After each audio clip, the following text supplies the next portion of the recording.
not, it's back. This time we have version 0.85 Tangerine Sage. This is recently released, and while I haven't played through all of it yet, I do know quite a bit about it, so we're going to load in and check it out. One of the first things I found out when I started this version is when you go here, there's no shops anymore on the maps. Instead, you have the option to shop immediately. The shop layout is also different. The shopkeepers still remain just like they did before, but now you just simply move a cursor around and choose your power-ups. See all of Mario's power-ups here because I'm playing as him. There are a few new power-ups for some of the returning characters, as well as some new characters to check out, so I'm going to show those off in a moment. Alright, first up, Sonic and Tails now have something that replaces the Trooper suit. Though don't get too excited, it's actually just the Lightning Shield, which is the genuine Lightning Shield from Sonic 3. We already have the Lightning Rocket Shoes and the Plasma Shield, which regenerates itself, but now we have the genuine Lightning Shield as one of Sonic and Tails' power-ups. Wario and Waluigi now have their extra power-up. For Wario, he gets a Charge and Chuck suit, and with Waluigi, he gets a Koopa Troll suit. I believe the Koopa Trolls were from the Paper Mario series. But yeah, these dress up Wario as a Charge and Chuck from Super Mario World, and both of the suits, even though they're different, they both pretty much do the same thing. Both Wario and Waluigi can endlessly dash and will plow right through weaker enemies like Goombas and such when they do this. So that's a pretty neat addition. Arthur finally gets his angelic armor, which he was supposed to have in previous versions, but this is the first one where he actually gets it. This gives Arthur the ability to jump a third time, basically giving you two mid-air jumps. You can also turn into a statue, which you can use to smash enemies, and you're invincible, so it's basically Arthur's equivalent of the Tanuki suit. To show this off in sub-items real fast, Arthur can no longer get the sub-weapons that were used by the Robot Masters in the Mega Man world. This is because you usually got them from the Mega Man Suit boxes, but now you no longer get them because now Arthur has his own Mega Man Suit, the Gemini Man Suit, which gives him the ability to use the Gemini laser. You can also charge it up, and it will summon a second Arthur that will follow you and attack, similar to when you used the dagger in Super Ghouls and Ghosts. And Arthur's other armors are the same, so right now this is the only one that gives him a charged ability, even though Arthur had charged abilities in Ghouls and Ghosts and Super Ghouls and Ghosts when he wore his magic armor. So maybe we'll get those in the future for him, who knows? Simon Belmont received a new sprite. You can probably see it down here, even though I'm wearing a different outfit right now. You can get all his sub-items like before. They're all still for sale, but he has some new power-ups. The first one is his Nightman Suit. This will replace Simon's whip with the Night Crush, which extends the range of his melee attack. And he gets the Aegis Mark V armor as a sci-fi suit now instead of the energy shield he got before. The Aegis Mark V armor being from the Ratchet & Clank series. It gives a quantum whip, which is really fast and is like a laser whip. And it comes with the sci-fi shield that regenerates over time like the other ones do. Of course, I saved the best for last. On top of the characters we've already seen before, there are two new playable characters. One is a returning character, and one was a character that was always meant to be in Mushroom Kingdom Fusion, but has only just now gotten in. So the first new character is Ryu Hayabusa from Ninja Gaiden.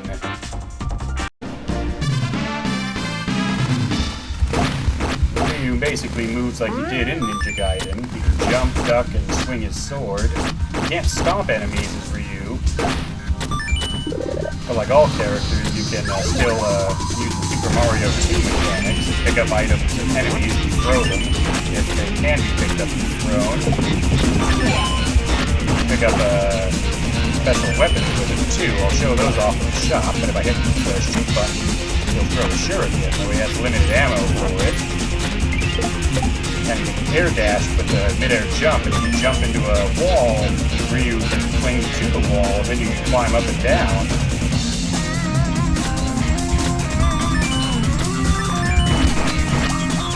I believe that's all of the things for right now. Like I said, we'll show off his power-ups and such back in the shop.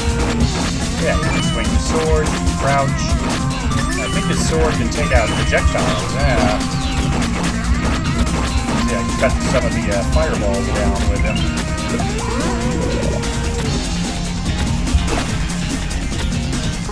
This up. And I'll show off his items in the shop. Alright, back at the shop is Ryu. We'll see what he has available.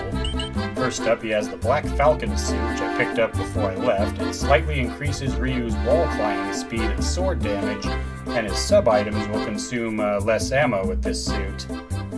Black Falcon suit is the outfit Ryu wears in the modern Ninja Gaiden titles, the ones that were on like the Xbox and such.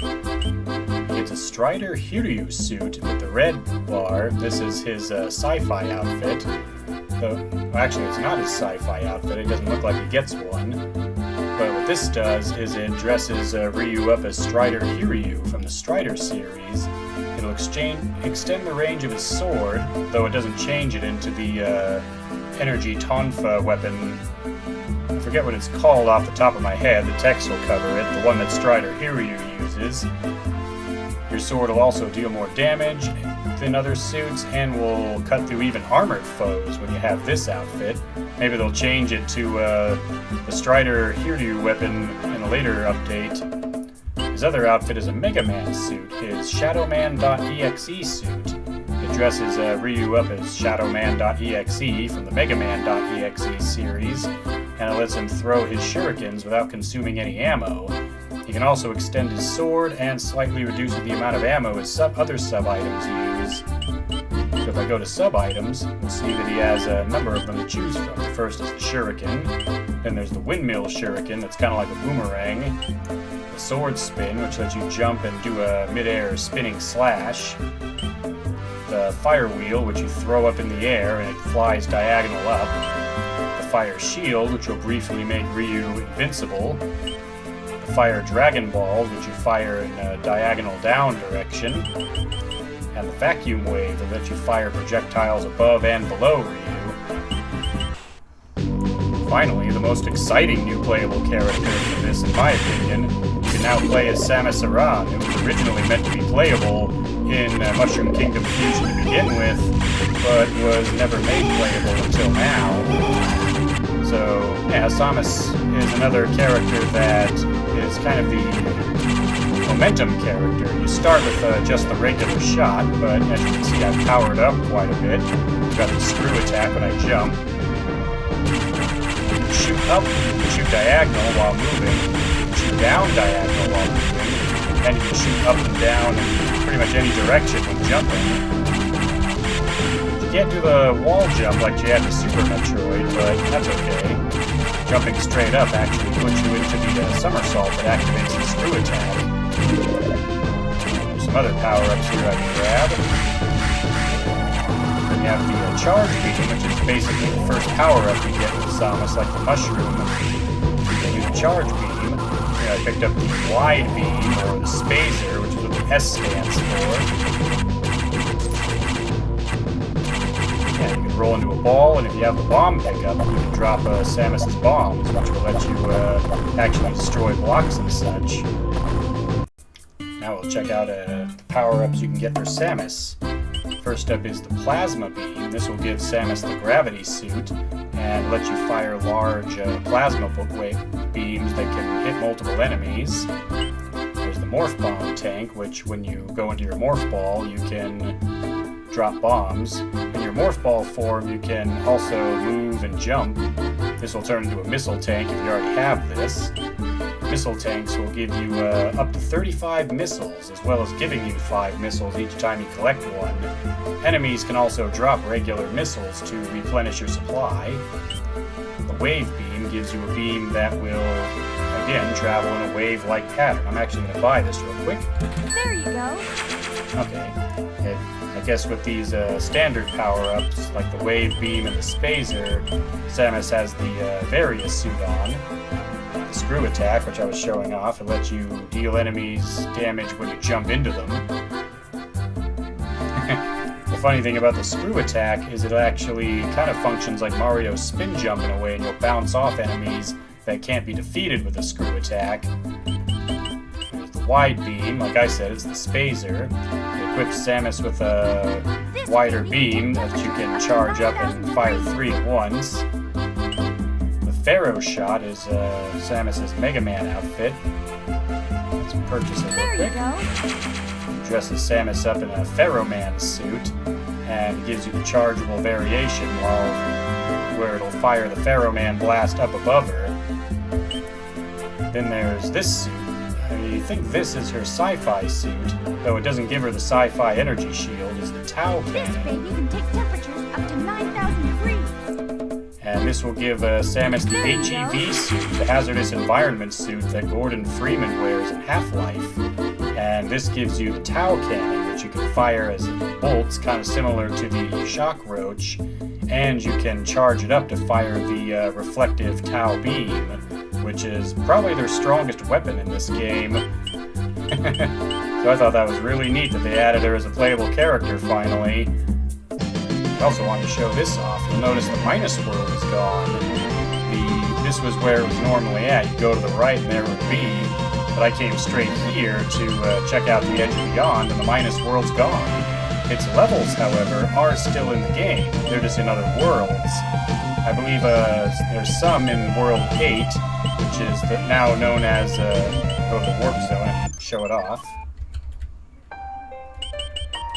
The Battle for Dirt Hill is now located as a secret level in Alternate Earth, while most of the other levels from the Minus World are now in World 8, which is now called the Avenue of Memories. So yeah, I'm going to check out what other new stuff's available in Mushroom Kingdom Fusion. I still have to finish Half Quake, which is still in the schedule, but once I finish that, I'm going to head back into Mushroom Kingdom Fusion and show off the battle levels, as well as what other new levels have been made available in this version. So until then, I'd like to thank you very much for watching, and I'll see you for the next video.